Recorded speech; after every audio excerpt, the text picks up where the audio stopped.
نماز پڑھ رہے ہیں وہ آج ہی کا دن ہے. آج ہی کے دن اللہ نے 5 نمازیں عطا فرمایا تھا.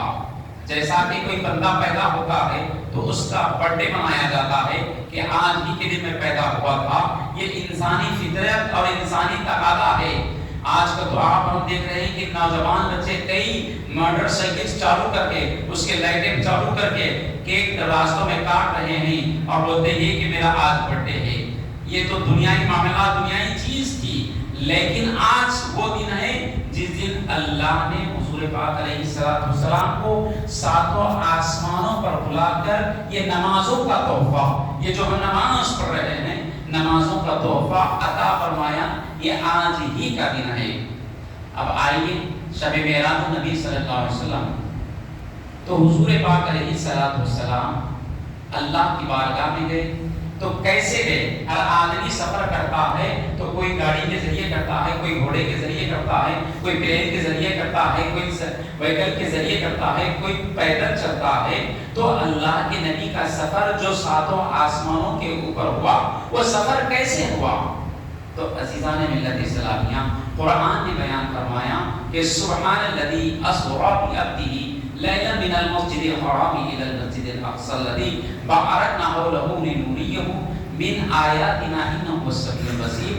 یہ شب معراج کا ذکر اللہ تبارک و تعالی اپنے قرآن کریم کے 15ویں پارے میں ارشاد فرمایا. 15ویں پارے میں مفصل تفصیل ڈیٹیل سے اللہ نے اس کا تذکرہ فرمایا ہے. اب آئیے، جیسا کہ آپ اگر کوئی سفر میں جاتے ہیں تو پوچھا یہ جاتا ہے کہ کون کون تھے، تو بندہ بتاتا کہ میرے فلاں رشتے دار تھے، میرے فلاں دوست تھے، میرے گاؤں والے تھے.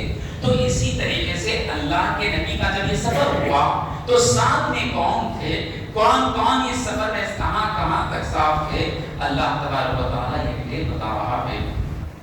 پھر یہ کہ یہ سفر کا آغاز کیسے ہوا. شب معراج النبی جو حضور پاک علیہ السلام 7 آسمانوں پر اللہ کے پاس گئے تو وہ اسٹارٹ کہاں سے ہوا، اس کا سفر کہاں سے شروع ہوا؟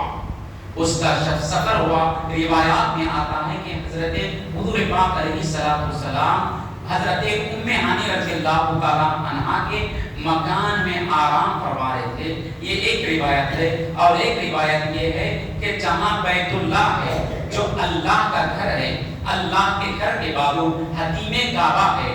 کعبے کے بازو ایک دیوار لگی ہوئی ہے جس کو حتیم کہتے ہیں. جو بندہ وہ دیوار کے اندر نماز پڑھے گا تو گویا کعبۃ اللہ میں نماز پڑھنے کے برابر ہے. تو روایت میں آتا ہے کہ اللہ کے نبی علیہ السلام کا سفر وہاں سے شروع ہوا. تو آئیے، سفر کے لیے کون آئے، کون آ کر یہاں سے حضور پاک علیہ السلام کو لے کر گئے. آئیے، ایک خواب ہوتا ہے انسان کا.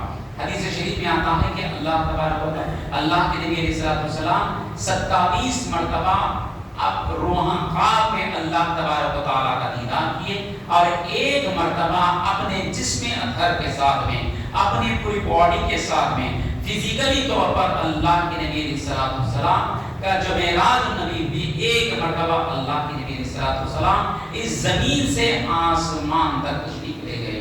تو آئیے اس کا آغاز کیسے ہوا اور کیسے اس سفر کی ابتدا ہوئی، اسٹارٹ ہوا. تو جب اللہ تبارک و تعالیٰ، جیسے کہ میں ایسے موٹے الفاظ یا باریک الفاظ نہیں عرض کر رہا ہوں جو آپ کے سروں پر سے جائے، میں یہ کوشش کر رہا ہوں